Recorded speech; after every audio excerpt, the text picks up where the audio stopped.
Hello, everybody. Welcome back to Creative Thinkers. My name is Miguel Valenzuela, and as always, we're bringing you a very special guest. Today, we have George Reynoso, who is the owner of a very, very interesting and special music store. George, welcome. And the name of that store? Is All That Music. So we want to start off by talking to you about how in the world did you start a store? You know what? I was a broadcaster. I did, when I was out of high school, I guess I kind of knew I wanted to be a broadcaster. Right. I thought it out in my head and I kind of fantasized it in my head. Mm-hmm. So I ended up doing very well as a DJ, as we were called back then. Right. The heyday of the radio era kind of ended in the 70s sometime. Right. But I think the heyday of radio was really like late 60s, early 70s. It all, technology changed everything. Now you ask a young person, right, what radio station do you listen to? It's like, I've asked my students, do you guys know what CBS or ABC is? And a lot of them don't have any idea what that is. It's crazy. It's crazy getting older and realizing that what you used to do is irrelevant. Yeah, these really days. irrelevant. Yeah, so you started off as a DJ then? Yeah, and I would always convince the station management to let me do oldies shows on the weekend. And I just loved doing it, just playing records, because I collected records. Right. I was nowadays you call them pickers and diggers. Right. Just go out, collect records, and I was just kind of like a hoarder of records. Oh, really? I just loved records, and somehow I turned that into radio shows on the air. Right. I had 2 or 3 successful radio shows, which led me into TV. I eventually left town, went to Houston, and I did sports and weather out there, came back, and had a very, very successful run at KELP. Let's see, it was KINT, KELP, X-Rock 80. Oh, wow, I and remember KFIM. that one. KFIM turned to KFOX, which is 92.3, the Fox now. So those were the local stations I was with. But I got disillusioned with the broadcast field. There was a lot of notoriety. Yeah, why is that? A lot of fun. I just couldn't make any money. I just wanted to do more. Right. And I felt like I could contribute more. Mm-hmm. So I said, I had this bright idea. I was going to start a record store. And I just got so excited about it in my head that I just kind of had to do it, and leased a little space there. Where? 2 blocks from my home at Montana and Reynolds. Back then, it started out as George Reynoso's All That Nostalgia Records and Tapes. Okay. Which is how What it year started. was this? 1980. Jeez. 1980.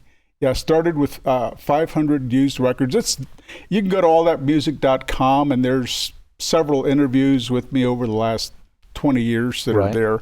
And you can get all that background on me if anyone cares. I'm sure a lot of people are interested. Well, yeah, but it's all there, but that's the genesis of it. And I just took profits and I poured them back into growth.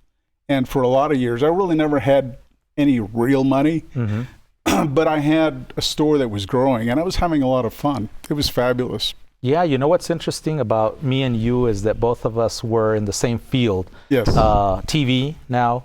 But back in the day, I also used to have a music store, and I absolutely understand where you're coming from and where the dynamic ideas come from and how one begins something. For me, when I started actually the same way you did.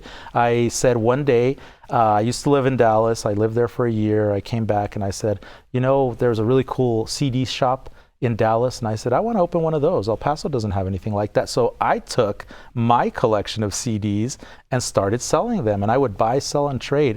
But one of the things that I think is most interesting is the longevity that you have had.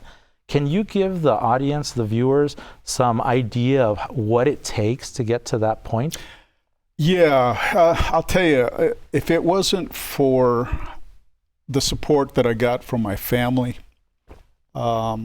in a lot of different ways, from our customers. The public, the consumers are very, very fickle, and they all gravitate toward price, you know, whether it's Savers or Walmart or whatever. There's no, anymore these days, there's no loyalty. So, God, I could go a lot of places with that question. Right, yeah. Give me a little help again with the question. Like, what does it take to continue on with that passion? Because I know that it's very difficult. Yeah, one of the reasons why yeah. I didn't continue was a tragedy that I had happen to me, which we won't go into. But, you know, for you, I just admire what you have done and how you have continued with this. It's almost like you don't take no for an answer. You don't want to give this dream up, and I admire that in you. What does it take? You know, I guess perseverance and knowing what you're doing. And I, like a lot of people that go into this business, it was very naive. I didn't know what the heck I was doing. I just had a passion. You know, and it's like I didn't know anything about finance or accounting or a balance sheet or income statement. I'm sure you know that now. Yeah, I do to some degree, but you just have to have a passion and a belief in what you do. My dad, when I was a kid, my dad was a very, very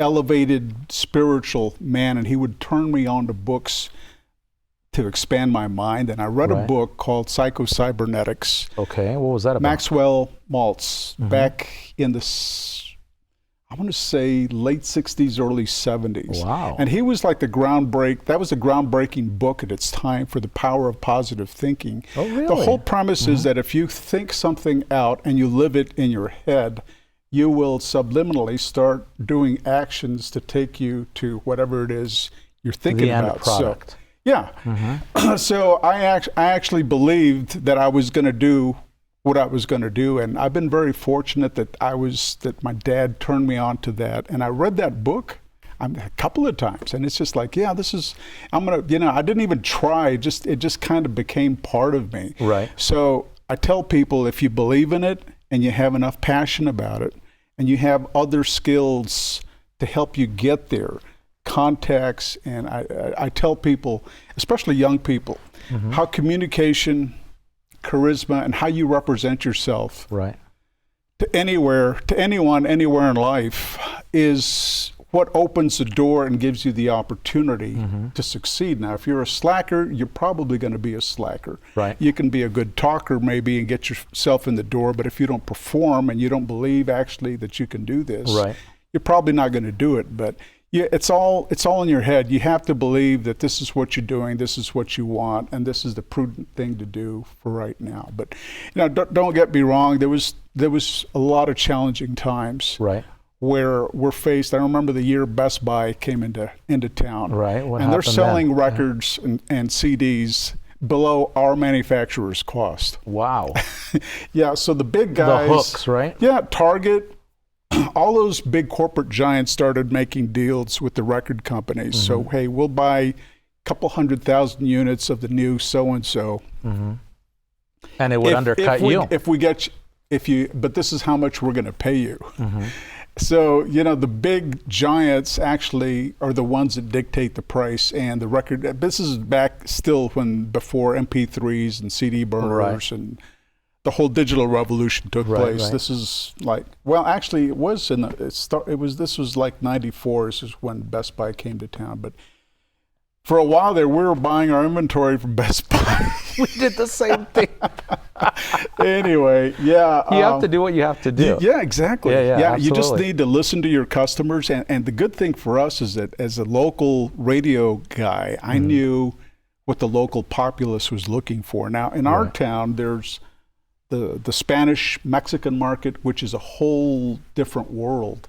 That was not my thing, although I'm very close to it, have a lot of good friends in that industry. But I was in the mass appeal pop, top 40 stuff. Top 40 sound of the day. So rhythm and blues and soul and the Crosno sound, all of that was like within what I know. And of course, getting into the business, I had to learn the Mexican stuff too. Of course. Now Selena? I know.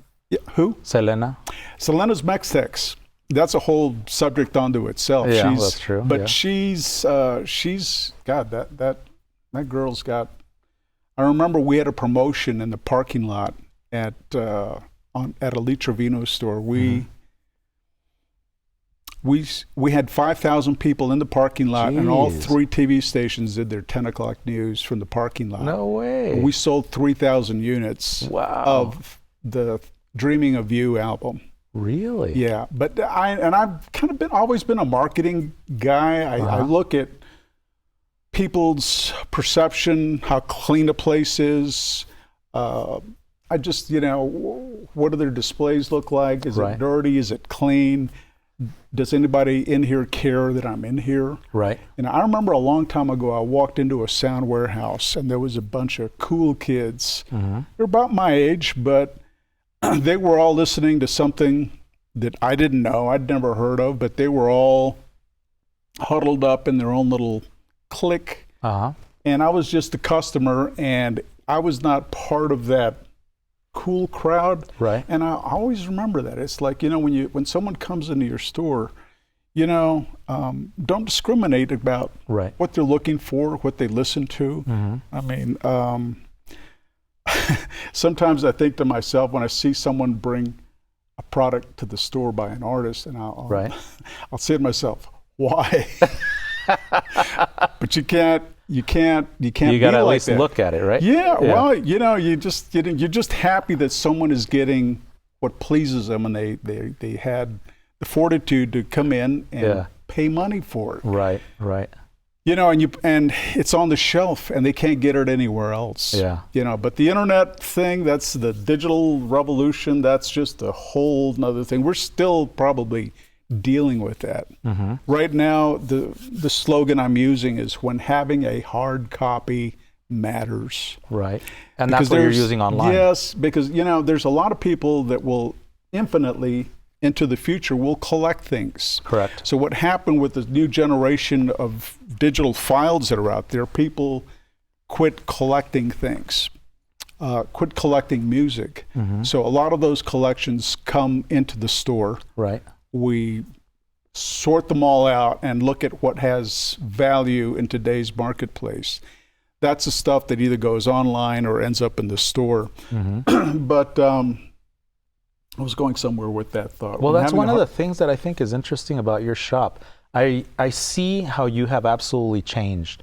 Before you were a lot about records, tapes, CDs, and now you have morphed to a certain degree back into records, but collectibles. How important is that in what you're doing right now? Collectible what? Records? From records to Funko Pops to all kinds of things. And I find that very compelling because you have seeked out something a little bit different. Your niche has grown, which I applaud. How does that work into what you've been doing for such a long time? Because it's interesting how it has changed. I feel like before I could walk in and maybe get a poster and an album. Now I can get a poster, an album, a collector's box, and a Funko Pop, which is pretty cool. Well, yes. Diversification, right? My premise has always been just listen to your customers. They'll tell you everything you need to know. That's exactly right. And, being at this new fountain store, which we just doubled in size, I'm still curating and finding out what's working, what's not working. I still need a lot of things that is wrong with the fountain store. In another year, it'll be, I think, where I want it to be. But if you just listen to people, you look at the trends, I mean, there's just a lot of stuff out there that I can't believe we sell so much of it. I mean, hip hop culture, huge. Right. What I call the alternative punk indie scene, that is huge. This generation of people, or what I started to say was they grew up with the digital files. So there was nothing tangible. Exactly. And it's more like stamp and coin collecting. People collect dolls, they collect furniture, they collect, you can collect anything, matchboxes, I mean, whatever, but records, coins, and stamps are kind of like up there as far as seasoned product hobbies that really stand out. Records now is much like that. There's a consumer level stuff that you can buy off the shelf, and some people buy it not for collector's purposes.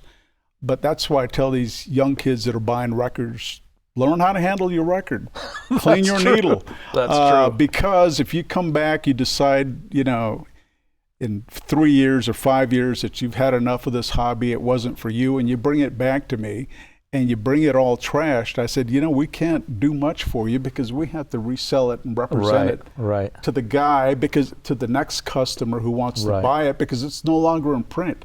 You can never get it again, and that's what's really driving a lot of these crazy prices, online prices on records that are 3 to 5 years old, even records that are 2 years old. Really? They're going up in price? Well, it has to do with manufacturing, the limitations of manufacturing and the cost of manufacturing. Yeah, why did that go up so high?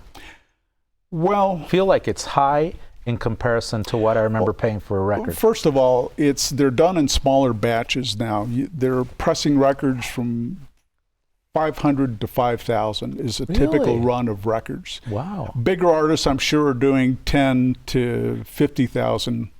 And then those records get disseminated into distributors, eventually into stores like ours. And if the demand is really high, the artist management needs to decide, do we want to go back and do another 50,000? Right. And sometimes it's the last order that kills you because you can't get your money back because you can't sell them. But sometimes some people, like the Beatles' Abbey Road, I mean, that is a constant. Everybody always wants that album. It'll always be out there, but there's, for these artists that are a flash in the pan, that are here today and gone tomorrow, and maybe a band member joins another group that becomes a super group, well then that record becomes worth more, and it's a lot like that. So there's a lot of today's contemporary music that is worth $75 to $400 easy, anytime. And sometimes these collections come back into the marketplace, and that's what we do. But we're buying music from all eras, really, from the 40s, 50s, 60s, 70s. And what we're seeing now is that a lot of the music from the 40s, 50s, and 60s that is soft rock or pop or kind of mainstream at that time, but not really cutting edge. I tell people, if your music, if your collection is edgy, if it's loud, if it's rock, counterculture, and there was counterculture back in the 60s and 70s. There's always been counterculture. Today, counterculture is a little bit more mainstream. They call it punk, but even punk, there's post-punk, and there's all these new variations of the same thing. It's all counterculture. It's like we don't go along with the system. We're going to do our own thing, and here's our form of expression. And that's another thing that I see, is that music today is not so much music as maybe guys like you and I used to think of melody line. We think of something a little bit more complex in contemporary times, and in today's times it's a little more simple. Some of these kids, it's like, what do you see in this artist? And it's expression. So music now is more really about expression, and if you find enough followers in that who believe in what you're doing, it's about rap and rhyme and expression. And I'm kind of the old melody line and beat and a great lyric, a storytelling and a song, and will always be those types of artists. But today's contemporary scene is just, I can't keep up with it. I have great people that, and we just listen to people and we just order what we need to order. And what's interesting is, at some point you had to incorporate these new ideas into what you were doing. Our show is called Creative Thinkers, and I absolutely believe that you are a creative thinker. How do you incorporate that into your everyday life? Because it's important for us to understand that creativity exists within all things, from the meal that I make to the clothes that I wear. How do you incorporate that into what you're doing with your business? I think it starts with imagination and almost fantasy. If we all think like, oh, what if this, or what if that, or what if we could do this, or but everyone's got great ideas, but unless you have the passion to act on it, it's just what it is. It's just a great idea that never changes anything. So I'm a dreamer. Right. I think a lot of us are dreamers. Yeah. That are creative types. Right. And some of us can articulate and have the skills, the people skills, the salesmanship, right. the negotiation, the everything that it takes. Yeah, it has to come together, right? Yes, to coalesce whatever thoughts you've got. I've had some great, I've had great thoughts for restaurants, for software, but it's like, you know what, I already made my mark years ago. It's like, I got enough to do right now, other than to go start a new business because I got this great idea. But the thing is to believe in that idea, research it, dig around, do internships with someone that's doing something similar, find out everything you need to know about that. But you got to believe it. You just can't be going through the motions. Yeah. What the problem that happened, I think, was in the late 70s with the advent of cable TV in the 80s. Right. Imagination and creativity was all of a sudden, we're too lazy. All of it, we just watch it on the screen now. And there's this whole generation of people that have grown up where their fantasies and imagination are already laid out for them. So they go out into the workforce or into the real world, and they think that the real world should be like this Friends episode that they saw. Right. And they act it out like that, and they're smart, they're cocky, they know, they're just cool people, but they don't. The real world is not really like that. It just takes. That's very true. Someone has to perform and get the job done. You know what's interesting is that in my class I talk a lot about how in the olden days, and I'll give you a perfect example, Steamboat Willie, the very first animation for Walt Disney and Mickey Mouse, was such a simple thing. And when I show it to my students, they're like, why do you even watch this stuff? It's so simple. And I said, it's about creativity and imagination, which is what you were mentioning. People back in the day had the ability to imagine everything else that came along with this simple animation that they were looking at. Yeah. And I think that's where, or the synthesis for all of these things that we have today, if we didn't allow ourselves to think outside the box and start to create these things, then we wouldn't have, digital MP3s, we wouldn't have computers, we wouldn't have all of these things. And it's unfortunate, but I agree with you, it's kind of starting to lack a little bit because we're not allowing ourselves to have this creativity within our minds. And as far as creativity is concerned, in your opinion, how does education play a part on all of this? Because I know that through education we learn things, but sometimes we're stifled in many ways. So what is your connection or your point of view on that? Yes, I encourage everyone to get their education. It's important. True. I've got a degree in mass communications, radio, TV.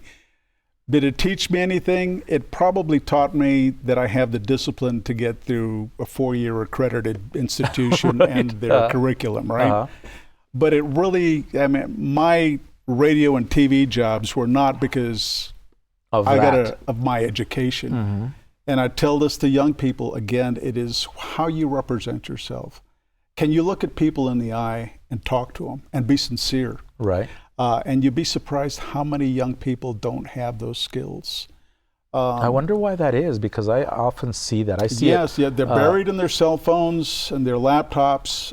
It's like their world exists in that little rectangle, and right? They don't have people skills. But the people skills, you can get yourself in the door, and then you need to prove yourself. But I wished if I'd have done anything in high school was been in speech and drama. You think that would have helped you? Oh, immensely. It would have brought me out and allowed me to be even, because I still am shy. I don't like to be the front guy. I've always wanted to be in the back of the class. Right. But so would you consider yourself an introvert then? To a certain degree? Probably more as I get older. It's like people just wear you down. Yeah. Everyone Sometimes they suck the energy out of you, exactly. Right? Yeah. In a lot of ways, that's a whole nother program if you want to go there. But where were we? We're talking about creativity and education. Yeah, how important it is, because we need inspiration. We need guidance. Is it always going to take us to our end result? Not always, but I was asking how important is it for you? and you were talking about how education helped you, but yes, you went into something completely different. Yes, and it's like you see that all the time where someone's got a degree in archaeology and they ended up working being a DJ, doing something else, and doing well at what they do. But just the education thing kind of gives you, I guess it's a template for maybe life. No, that you have the discipline and you have the academic skills to finish a degree plan, or that you know what a bit and a byte and how many bits in a byte, or you know a lot of formulas, maybe you know government, or you know political science or whatever. But ultimately, it comes down to who are you and what are you good at? And that's what I tell people. What are you good at? What do you like to do? What do you enjoy doing? Because I'll tell you, there's a lot of people that are kind of, just don't want a regular job. And making... I'm seeing that more and more, right? Yeah. I mean, you see that in employees who you can tell that they don't make enough money. They're going through the motions. They're getting through another paycheck, living paycheck to paycheck, and trying to find themselves. And I don't know. It'd be tough. Yeah, it's tough. If I had a kid that was in that world right now, it would be hard. Yeah, that's why I'm such an advocate about thinking outside the box and creativity. Because for me, creativity obviously exists within everything, but it is very important for you to allow yourself to think differently, not be, this kind of one kind of road type of person. And that will allow these ideas to flow, which will then allow you to, have the world as your oyster. Exactly. And that's kind of like what you did, and I admire that. Yeah, but I didn't really know. I didn't have a formula or a plan. Right. My life has been an adventure. Right. I mean, I've had a lot of fun. I never made a lot of money. Maybe one day if I sell the business, maybe I can have a little bit more, do some of the stuff in my bucket list. But it's just very rewarding. And I think at the end of the day, that's kind of a cliche expression, but when your life is over, it was like, did you have fun? Was it rewarding? Did you make good friends and good people? Was it worth the while? Yeah. And it was like, was it rewarding to you? And I think that's, did you have a good life doing what you do? And for me, the record store thing has branded me, so I'm kind of stuck with You're this. kind of stuck, but that's a great thing. Yeah. So how and where are you located? Because a lot of people want to know, where is this, all that music? Well, if you know where Best Buy is, at the Fountains, Hawkins, and I-10, we're directly underneath their parking lot. Very cool. So there's a lower level and an upper level to the Fountains, and that's where we're at. And you'll be waiting for all the customers. Oh, I don't know. You know what? I don't like to be aggressive in sales, because I think consumers see through that, and they see that rah, we're the best kind of thing. And it's like, to me, I don't like that. So I assume that I don't want to be that guy to another consumer. Right. It's like, our customers are our best advertisers, and the word gets around. Your pricing, your merchandising, your professionalism, everything, the character of the store. It's all bundled into one little it's package. Organic, and it really works for us. So I'm very, very cautious about doing a lot of overhype on the store, because, it's subjective. I mean, they don't have this and they don't have this. You always hear someone that's not happy in life, and it's like they find everything wrong about what we're not doing and what we don't have. Right. And it's like, well, but ultimately, I think you're doing a good job. So we're running very short on time here.